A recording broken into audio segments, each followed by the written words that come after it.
Hi friends, preparation ఎలా ఉంది? So అంటే యాక్చువల్గా ఏపీ బడ్జెట్ బుక్ అయితే కంప్లీట్ చేసి చాలా రోజులైంది. బట్ నాకుండే కొన్ని సిచ్యువేషన్స్ వల్ల నేను డిలే అయిపోయింది. వీడియో కూడా చేయలేదు నేను. ఇక్కడికి వచ్చేటప్పటికి ఏంటంటే మీరు ఆల్రెడీ ఏపీ బడ్జెట్ చూసే ఉంటారు, చదివి నోట్స్ కూడా ప్రిపేర్ చేసుకుని ఉంటారు. బట్ ఇక్కడికి వచ్చేటప్పటికి ఏంటంటే ఆల్రెడీ మన ఛానల్ స్పెషల్ అంటే మీకు తెలిసే ఉంటుంది. టోటల్ కంటెంట్ ఏంటంటే మైండ్ మ్యాప్స్లో మీకు కన్వర్ట్ అవుతుంది లైక్ చార్ట్స్లా. సో కొత్తగా ఎవరైనా వీడియో చూస్తున్నారంటే సబ్స్క్రైబ్ చేసుకోండి. ఆల్రెడీ దీనికి సంబంధించి బుక్స్ అనేవి మనం కింద లింక్లో డిస్క్రిప్షన్లో మీకు ఒక లింక్ పెట్టి ఉంటాను. డైరెక్ట్గా మీరు సైట్కి రీడైరెక్ట్ అయ్యారంటే అక్కడ మీకు మనం ఏ బుక్స్ అనేది పెట్టామనేది మీకు కనిపిస్తుంది. మొత్తం అన్నీ కూడా మీకు మైండ్ మ్యాప్స్ ఈ విధంగా చార్ట్స్లోనే ఉంటాయి. సో ఇన్ కేస్ ఎవరైనా ఏపీ బడ్జెట్ అనేది ముందు మీరు చదువున్నారంటే ఒకసారి వీడియో చూస్తే మీకంటూ ఒక క్లారిటీ అనేది వచ్చేస్తుంది. సో ఒకసారి వీడియోలోకి వెళ్దాం. ఏపీ బడ్జెట్కి సంబంధించిన టోటల్ ఇన్ఫర్మేషన్ అంతా కూడా మీకు మైండ్ మ్యాప్స్లో ఉంటుంది. ఎగ్జామ్కి వెళ్ళే ఫ్యూ అవర్స్ బిఫోర్ కూడా మీరు దీన్ని రిఫర్ చేసే విధంగానే ఉంటుంది. సో ఇది చార్ట్. సో మెయిన్ ఇమేజ్కి సంబంధించింది. సో ఇక్కడికి వచ్చేటప్పటికి ఏంటంటే టోటల్ కంటెంట్ అంతా కూడా ఈ విధంగా చార్ట్స్ రూపంలోనే ఉంటుంది. మీకు తక్కువ టైంలో టోటల్ కంటెంట్ అంతా కూడా ఈజీగా మీరు అండర్స్టాండ్ చేసుకునే విధంగా ఉంటుంది. ఒకసారి చార్ట్లోకి వెళ్దాం. ఇది ఫస్ట్ చార్ట్. ఇది అప్రాక్సిమేట్లీ ఒక 22 to 25 పేజెస్ మాత్రమే ఉంటుంది. సో పేపర్స్ కాదు, పేజెస్ ఉంటుంది. టోటల్ బడ్జెట్ అంతా కూడా దీంట్లో కవర్ అయిపోయి ఉంటుంది. ఎండింగ్లో మీకు దీనికి సంబంధించిన ఇన్ఫర్మేషన్ కూడా ఉంటుంది. ఈ బుక్కి సంబంధించిన లింక్ అనేది డిస్క్రిప్షన్లో ఉంటుంది. మీరు అక్కడికి వెళ్ళంటే డైరెక్ట్గా సైట్కి రీడైరెక్ట్ అవుతారు. సో ఫస్ట్ వన్, ఇది అందరికీ బేసిక్ కాన్సెప్ట్ మనకి తెలిసిందే. సో మన ప్రజెంట్ అంటే ఈ బడ్జెట్ని ప్రవేశపెట్టినటువంటి ఆర్థిక మంత్రి ఎవరంటే Buggana Rajendranath. So basic need ఏమైనా బేసిక్ కాన్సెప్ట్స్లో మనకి ఎటువంటి బిట్స్ ఇస్తూ ఉంటే డైరెక్ట్గా ఫైనాన్స్ మినిస్టర్ ఎవరు, బడ్జెట్ని ఎవరు పెట్టారనేది ఇస్తుంది. నెక్స్ట్ ఇక్కడ ఈ బుక్కి వచ్చేటప్పటికి ఏంటంటే ఇక్కడ చెప్పే ప్రతి లైన్ కూడా ఎగ్జామ్ ఓరియంటేషన్లో మీకు బిట్ రూపంలో వస్తుంది. సో అది మాత్రం మస్ట్ అండ్ షుడ్. ఇక్కడ చెప్పే ప్రతిదీ కూడా మీరు ఖచ్చితంగా పాయింట్ గుర్తుపెట్టుకోవాలి. ఎండింగ్లో ఇక్కడ ఎక్కడైనా బ్రాకెట్స్ పెట్టేసి ఉన్న కూడా మీరు ఖచ్చితంగా ఐడెంటిఫై చేసి గుర్తుపెట్టుకోవాలి. నెక్స్ట్ ఇక్కడ బుక్ ఒకవేళ మీరు ప్రింట్ తీసుకున్నారంటే ఇక్కడ పక్కన స్పేస్ ఉంటుంది చూడండి. ఈ స్పేస్లో మీరు ఇంకా ఇంపార్టెంట్ పాయింట్స్ ఇంకా దాన్ని షార్ట్ చేసుకుని ఇంకేమైనా రాసుకోవాలనుకుంటే మీరు నోట్ చేసుకోవచ్చు. సో డైరెక్ట్గా దీంట్లోకి వెళ్దాం. సో టోటల్ బడ్జెట్ వచ్చేటప్పటికి ఏపీకి సంబంధించి 2,56,256.56 కోట్లు. సో ఫ్యాన్సీ నెంబర్లో ఉంది కదా. సో ఏం కాదు, సింపుల్. అంటే జస్ట్ గుర్తుపెట్టుకోవడానికి ఈజీగా ఉండే 256.56. 56. సో ఇది టోటల్ అమౌంట్. మనకి ఎగ్జామ్కి వెళ్ళేటప్పటికి ఏంటంటే బడ్జెట్ కోసం డెప్త్ కంటే ఫస్ట్ బేసిక్ క్వశ్చన్స్ ఎట్లా వస్తాయి అనేది మీరు గుర్తుపెట్టుకుంటే చాలు. సో దీనికి వచ్చేటప్పటికి ఏంటంటే మనకి టోటల్ బడ్జెట్లో మనకి రాబడి ఎక్కడి నుంచి వస్తుంది, వాళ్ళు పెట్టే ఖర్చులు ఏంటి. సో రాబడికి వచ్చేటప్పటికి ఏంటంటే రెవెన్యూ వసూళ్ళు. సో రెవెన్యూ వసూళ్ళు ఎంత వస్తుంది, అట్ ది సేమ్ టైం ఇక్కడికి వచ్చేటప్పటికి రెవెన్యూ వ్యయం ఎంత. సో ఈ కాన్సెప్ట్ మీరు గుర్తుపెట్టుకుంటే చాలు. రిమైనింగ్ దీనికి వచ్చేటప్పటికి ఏంటంటే ఇంకా డెప్త్ ఇన్నర్గా వెళ్ళే అవకాశం అనేది తక్కువ. ఇంకా మీకు ఒకవేళ ఎక్కువ గుర్తుపెట్టుకోవాలనుకుంటే ఇక్కడ చూడండి, రుణాలు అని చూడండి. ఈ కంటెంట్ ఒకటి గుర్తుపెట్టుకుంటే చాలు మీకు. ఎందుకంటే బడ్జెట్కి వచ్చేటప్పటికి వీళ్ళంత వరకు న్యూమారికల్ డేటా ఉంటుంది, అంతా కూడా డిజిట్స్ రూపంలో ఉంటుంది. టోటల్ బ్రెయిన్లో స్టోర్ అవ్వడం అనేది కష్టం, కన్ఫ్యూజ్ అయిపోతాం మనం ఏదో ఒక టైంలో. సో అందుకు బేసిక్ ఫస్ట్ గుర్తుపెట్టుకుంటే ఆటోమేటిక్గా మీరు డెప్త్ వెళ్ళే కొద్దీ మీకు ఈజీ అయిపోతుంది. సో నెక్స్ట్ వన్ చూడండి ఇక్కడ. సో ఇటువంటిది మనకి ఇంపార్టెంట్. ఏపీ స్టేట్కి వచ్చేటప్పటికి సో యుఎన్ఓ నిర్దేశించినటువంటి 17 సస్టైనబుల్ డెవలప్మెంట్ గోల్స్ని దృష్టిలో ఉంచుకొని గవర్నమెంట్ ఏం చేసిందంటే నవరత్నాలను ప్రతిపాదించి దాని ద్వారానే పథకాలను అమలు చేస్తున్నారు. సో ఇక్కడికి వచ్చేటప్పటికి ఏంటంటే వాటితో పాటు గవర్నమెంట్ ఆఫ్ ఇండియా నీతి ఆయోగ్ ఇక్కడికి వచ్చేటప్పటికి ప్రపోజ్ చేసినటువంటి నివేదిక ప్రకారం ఏపీ ఆ గోల్స్ని రీచ్ అయ్యి ఏ ఆస్పెక్ట్స్లో టాప్ 5లో ఉన్నదనేది ఒక లిస్ట్ కూడా ఇచ్చారు మనకి. పేదరిక నిర్మూలన, స్వచ్ఛమైన నీరు మరియు పారిశుధ్యాన్ని పెంపొందించడం, లింగ సమానత్వం, చౌకగా సుస్థిర శక్తి వనరులను అందించడం, సముద్ర మరియు జల జీవుల పరిరక్షణ. సో ఈ ఆస్పెక్ట్స్లో ఏపీ అనేది టాప్ 5లో ఉంది. మీకు డౌట్ రావచ్చు ఇది ఎట్లా ఇస్తాడు బిట్ అని. సింపుల్గా చూడండి, డైరెక్ట్గా వచ్చే బిట్స్ అయితే ఫైనాన్స్ మినిస్టర్ ఎవరు, అమౌంట్ ఎంత అని ఇచ్చేస్తూ ఉంటారు, టోటల్ బడ్జెట్ ఎంత. ఇటువంటి వచ్చేటప్పటికి ఎట్లా ఉంటుందంటే ఏపీ క్రింది వాటిలో 5 స్థానాలలో లేనటువంటి ఆస్పెక్ట్ ఏది, లేదా గోల్ ఏది, సామర్థ్యం ఏది అని అడుగుతూ ఉంటాడు. ఇందులో ఒక 3 కరెక్ట్గా ఉంటాయి, ఒకటి మాత్రం మిస్టేక్ ఉంటుంది. ఆ మిస్టేక్ని ఐడెంటిఫై చేయాలంటే ఇవి గుర్తుపెట్టుకోవాలి మీరు. లాజిక్ అర్థమైంది అనుకుంటున్నాం మీకు. సో నెక్స్ట్ వన్ చూడండి. సో ఈ బడ్జెట్లో స్పెషల్ ఏంటంటే 4 మూల స్తంభాలను ప్రతిపాదించారు. దేనికోసం అంటే స్టేట్ డెవలప్మెంట్ కోసం, రాష్ట్ర అభివృద్ధి కోసం 4 మూల స్తంభాలను ప్రతిపాదించారు. అందులో ఫస్ట్ వన్ వచ్చేటప్పటికి ఏంటంటే మానవ సామర్థ్యం దాని యొక్క అభివృద్ధి, మౌలిక సదుపాయాల యొక్క అభివృద్ధి, జీవనోపాధి మరియు సామాజిక భద్రత. సో ఈ 4 స్తంభాలను బేస్ చేసుకున్నాం, పిల్లర్స్ని, వీటిని బేస్ చేసుకుని టోటల్ బడ్జెట్ అనేది అంతా కూడా ఇంప్లిమెంట్ చేసాం. అభివృద్ధి అనేది వీటిపైన ఆధారపడి ఉంటుంది అనేది అక్కడ inner meaning. So next one, ఏపీకి వచ్చేటప్పటికి 2021 to 22 ఈ ఫైనాన్షియల్ ఇయర్లో ఏపీ యొక్క వృద్ధి రేటు, ఇక్కడ జిఎస్డిపి అండి, జిఎస్డిపిలో 11.43. ఇక్కడ ఒకటి గుర్తుపెట్టుకోండి, బ్రాకెట్లో ఇచ్చింది, ఇది స్థిర ధరలలో అండి.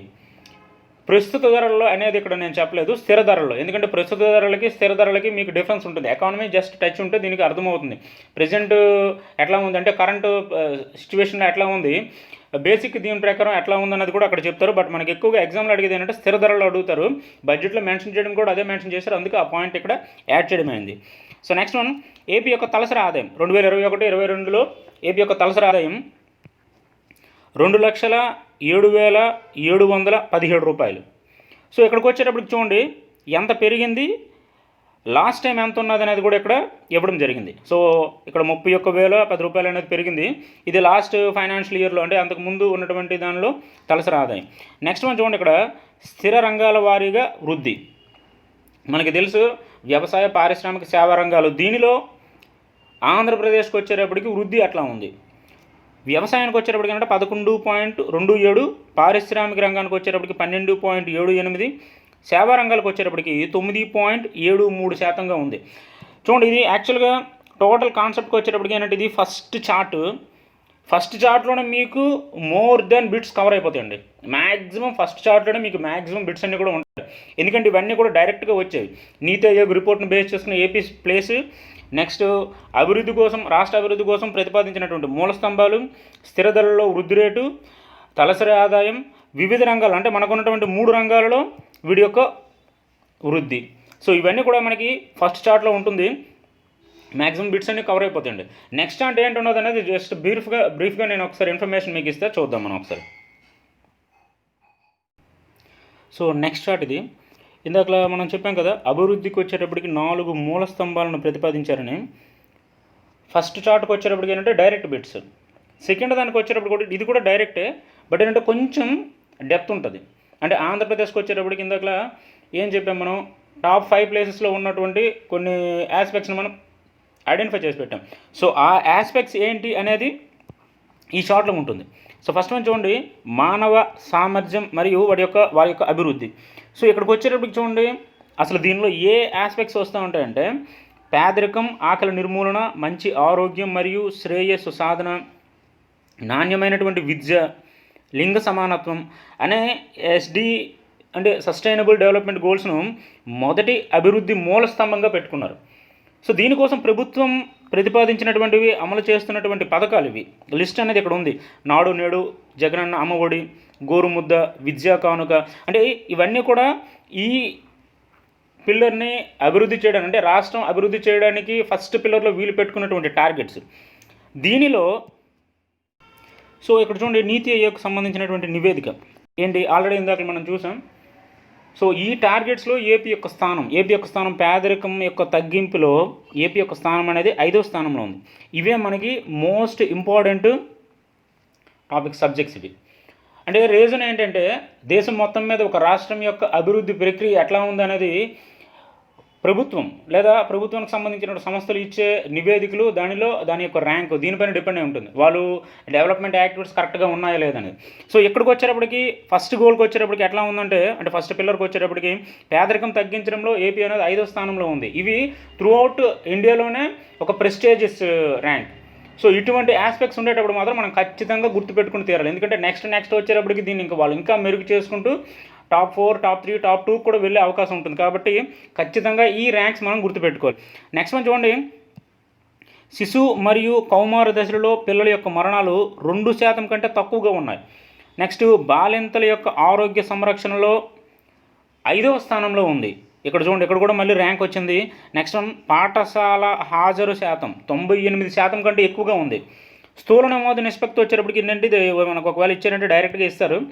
ఎస్సీ ఎస్టీ అండ్ బాలికలు. ఎస్సీకి వచ్చేటప్పటికి ఏంటంటే 7.5%, ఎస్టీకి వచ్చేటప్పటికి 9.5%, బాలికలకు వచ్చేటప్పటికి 11.03%. అంటే హాజరు నమోదు నిష్పత్తి ఇది. మనకు మరీ పేపర్ టఫ్ సిచ్యువేషన్లో వచ్చేటప్పుడు ఇటువంటి డేటా మనకి అడుగుతూ ఉంటాడు. సో నెక్స్ట్ వన్ మౌలిక సదుపాయాల అభివృద్ధి.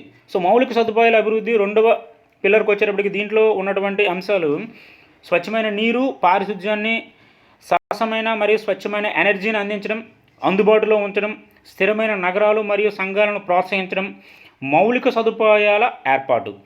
సో దీనికోసం గవర్నమెంట్ రన్ చేస్తున్నటువంటి వెల్ఫేర్ స్కీమ్స్ చూడండి. ఇక్కడ నాడు నేడు, వైఎస్ఆర్ జలయజ్ఞం, వైఎస్ఆర్ జలకళ, రహదారుల అభివృద్ధి, కొత్త ఓడరేవులు, నౌకాశ్రయాల ఏర్పాటు, వ్యవసాయ మరియు పాడి పరిశ్రమలో మార్కెట్ మౌలిక సదుపాయాల కల్పన, ఫైబర్ నెట్, పట్టణ మౌలిక సదుపాయాల ప్రాజెక్టులు, జగనన్న కాలనీలు మరియు వైఎస్ఆర్ హౌసింగ్.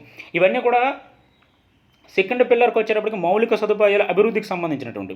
సో దీనిలో ఇక్కడ చూడండి ఏపీకి సంబంధించి ఇక్కడ కూడా ఒక ర్యాంక్ అనేది మెన్షన్ చేయడం జరిగింది.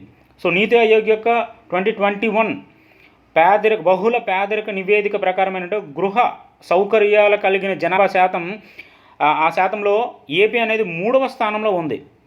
సో గృహ సౌకర్యాలు కలిగినటువంటి జనాభా శాతంలో ఏంటంటే ఏపీ అనేది 3rd ప్లేస్లో ఉంది. సో ఇది కూడా ఒక డెవలప్మెంట్ యాక్టివిటీలో ఒక మేజర్ గోల్. సో ప్రభుత్వం తీసుకున్నటువంటి ఇనిషియేట్ ప్రకారం ఈ ర్యాంక్లో ఉన్నది అంటే వాళ్ళు తీసుకున్న ఇనిషియేట్ అనేది కొంతవరకు మెరుగ్గా ఉంది అని అర్థం. ఇవన్నీ కూడా ఎగ్జామ్ ఆస్పెక్ట్స్లో, ఎగ్జామ్ ఓరియంటేషన్లో మోస్ట్ ఇంపార్టెంట్. సో నెక్స్ట్ మనం చూడండి, నీతి ఆయోగ్ వాళ్ళ యొక్క నివేదిక ప్రకారం ఏంటంటే ఏపీలో 100% కుటుంబాలకు విద్యుత్ అనేది అందించబడింది. అంటే ఎలక్ట్రిసిటీ అనేది ఇక్కడ పర్ఫెక్ట్గా అందింది అని అర్థం. సో ఇక్కడ మనకి ఈ పిల్లర్స్ ప్రకారం అందులో ఉండే ఆస్పెక్ట్స్ ఏంటనో తెలుసుకోవాలి, వాళ్ళు అమలు చేస్తున్నటువంటి పథకాలు తెలుసుకోవాలి, వాటి యొక్క ర్యాంకులు కూడా తెలుసుకోవాలి. సో ఇది సెకండ్ పిల్లర్కి సంబంధించింది. సో థర్డ్ వన్కి వచ్చేటప్పటికి చూడండి ఇక్కడ జీవనోపాధి. సో జీవనోపాధికి వచ్చేటప్పటికి ఇక్కడ డైరెక్ట్గా ఉన్నాయి, జస్ట్ సముచితమైనటువంటి పని మరియు ఆర్థిక వృద్ధికి అవకాశం కల్పించడం. సో దీనికోసం ప్రభుత్వం అందిస్తున్నటువంటి అమలు చేస్తున్నటువంటి పథకాలు వైఎస్ఆర్ రైతు భరోసా, వైఎస్ఆర్ మత్స్యకార భరోసా, ఆర్బిక రైతు భరోసా కేంద్రాలు, వైఎస్ఆర్ జలకళ, ధరల స్థిరీకరణ నిధి, YSR agri testing labs, aqua రైతులకు వచ్చేటప్పటికి ఏంటంటే విద్యుత్ రాయితీ. ఇందులో మనకి ఇక్కడ చూడండి ఇవన్నీ కూడా మనకి జీవనోపాధితో పాటు లింగ సమానత్వం కోసం ఒక వెల్ఫేర్ స్కీమ్స్, ఒక 2 వెల్ఫేర్ స్కీమ్స్ అనేవి రన్ చేస్తున్నారు. ఇవి వైఎస్ఆర్ ఆసరా మరియు వైఎస్ఆర్ చేయూత. సో లింగ సమానత్వం కోసం అమలు చేస్తున్నటువంటి పథకాలు అనేవి ఏమైనా ఉన్నాయంటే ఇవి ఇంపార్టెంట్ మనకి. ఈ రిమైనింగ్ అన్నీ కూడా మనకి ఈ జీవనోపాధి అందించడం కోసం ఇస్తున్నటువంటి వెల్ఫేర్ స్కీమ్స్. ఇక్కడ లా నేస్తం, జగనన్న చేదోడు, వాహన మిత్ర, ఈబీసీ నేస్తం, నేతల నేస్తం, ఇవన్నీ కూడా మీకు పేపర్లో కానీ లేకపోతే ఎక్కడో దగ్గర మీరు చదివే ఉంటారు. బట్ ఇక్కడ మాత్రం గుర్తుపెట్టుకోవాల్సింది ఏంటంటే థర్డ్ పిల్లర్కి వచ్చేటప్పటికి ఏంటంటే ఏ ఆస్పెక్ట్స్ని వీళ్ళు అభివృద్ధి చేశారు, వేటి ద్వారా అభివృద్ధి అనేది సాధిస్తున్నారు అనే అంశం అనేది ఇక్కడ ఇంపార్టెంట్. దీంట్లో మనకి ర్యాంక్ ఇన్ఫర్మేషన్ అనేది మనకి ఇవ్వలేదు. సో నెక్స్ట్ మనం సామాజిక భద్రత. సామాజిక భద్రతకు వచ్చేటప్పుడు చూడండి ఇది డైరెక్ట్గా గుర్తుపెట్టుకోవచ్చు, అసమానతలను తగ్గించడం మరియు ఆకలిని, పేదరికాన్ని నిర్మూలించడం. ఇక్కడికి వచ్చేటప్పటికి ఏంటంటే ఇందులో పర్టికులర్గా చెప్పేది most important one. So government యొక్క one of the prestigious project ఏదంటే వైఎస్ఆర్ పెన్షన్ కానుక. అక్కడికి వచ్చేటప్పటికి దీనితో పాటు కరోనా సమయంలో పేదలకు నగదు బదిలీని అందించడం. సో ఇవన్నీ కూడా సామాజిక భద్రతకు సంబంధించినటువంటివి. ఇక్కడ పెన్షన్ వచ్చేటప్పటికి ఏంటంటే 2500. సో అందరికీ తెలిసే ఉంటుంది. ఇది కూడా ఒక్కొక్కసారి ఇచ్చేస్తూ ఉంటాడు ఎంత పెన్షన్ అనేది ఇస్తున్నారు అని. సో గవర్నమెంట్ స్టార్ట్ చేసినటువంటి ప్రెస్టీజియస్ ప్రాజెక్ట్స్లో ఇవి కూడా ఉంటాయి. సో ఇవి మనకి బేసిక్ ఒక బడ్జెట్ చదివేటప్పుడు మీరు గుర్తుపెట్టుకోవాల్సినటువంటి ఫస్ట్ చార్ట్లో ఉన్నటువంటి అంశాలు మరియు మూల స్తంభాలకు సంబంధించినటువంటి ఇన్ఫర్మేషన్ మరియు స్టేట్ యొక్క ర్యాంక్స్. ఇంకా రిమైనింగ్ బుక్లో ఉన్నటువంటి ఇన్ఫర్మేషన్ ఏంటంటే అగ్రికల్చర్కి సంబంధించినవి, వాడికి కేటాయించినటువంటి నిధులు అంటే ఎంత మొత్తంలో వాళ్ళు కేటాయించారు. ఇక్కడ చూడండి వ్యవసాయ బడ్జెట్కి వచ్చేటప్పటికి ఏంటంటే టోటల్ వీళ్ళ యొక్క కేటాయింపులు ఎట్లా ఉన్నాయనేది డైరెక్ట్గా ఇక్కడ మనం చూసుకోవచ్చు. ఈ చార్ట్లో నేను మీకు డైరెక్ట్గా ఇవ్వడం జరిగింది. మొత్తం బడ్జెట్ 44,053 కోట్లు. రిమైనింగ్ వాళ్ళు అందిస్తున్నటువంటి వెల్ఫేర్ స్కీమ్స్ కావచ్చు, సబ్సిడీ కావచ్చు, ప్రభుత్వం ఇస్తున్నటువంటి అమౌంట్. అంటే దీనిలో మీకు ఎక్కువగా గుర్తుపెట్టుకోవాల్సింది ఏంటంటే ఇవి చూడండి పిఎం కిసాన్ దీనికి కేటాయిస్తున్నటువంటి అమౌంట్, విద్యుత్ రాయితీ, అంటే కొన్ని ప్రెస్టీజియస్ ప్రాజెక్ట్స్ ఉన్నాయి. వీటి మాత్రం వైఎస్ఆర్ జలకళ వీటికి గవర్నమెంట్ ఎంత అమౌంట్ కేటాయిస్తుంది అనేది ఇంపార్టెంట్. రిమైనింగ్ బుక్ అంతా కూడా మీకు కంప్లీట్గా ఎట్లనే ఉంటుంది. అంటే ఇన్ఫర్మేషను లేదా వెల్ఫేర్ స్కీము, దానికి కేటాయింపులు, లేకపోతే దానికి గవర్నమెంట్ ఇస్తున్నటువంటి అమౌంట్ ఎంత ఉన్నది అనేది, అంటే ఇండివిజువల్గా పర్సన్కి ఎంత, టోటల్ కేటాయింపులు ఎంత. సో టోటల్ అట్లనే ఉంటుంది. ఫ్యూ మినిట్స్లో టోటల్ దీనిపైన మీకు ఒక గ్రిప్ వచ్చే విధంగానే బుక్ టోటల్గా డిజైన్ చేయడం జరిగింది. సో రిమైనింగ్ బుక్ మీరు డౌన్లోడ్ చేసుకుని పర్చేస్ చేసుకున్నారంటే ఆటోమేటిక్గా మీకు చాలా ఈజీగా అండర్స్టాండ్ చేసుకోవచ్చు. ఈ తక్కువ టైంలో అప్రాక్సిమేట్లీ వితిన్ మినిట్స్లో మీకు దీనిపైన గ్రిప్ అనేది వస్తుందండి. సో బుక్ ఎవరైనా కావాలనుకుంటే డిస్క్రిప్షన్లో లింక్ ఉంటుంది, డైరెక్ట్గా అక్కడ నుంచి మీరు పర్చేస్ చేసుకోవచ్చు. సో కొత్తగా ఎవరైనా చూస్తున్నారంటే మాత్రం సబ్స్క్రైబ్ చేసుకోండి. నెక్స్ట్ ఏపీ ఎకనామిక్ సర్వేకి వచ్చేటప్పటికి అది ఎడిటింగ్ అవుతుంది ప్రస్తుతానికి. అది వితిన్ డేస్లో నేను మీకు రిలీజ్ చేస్తాను. సో థ్యాంక్ యూ అండి, thank you for watching and good luck.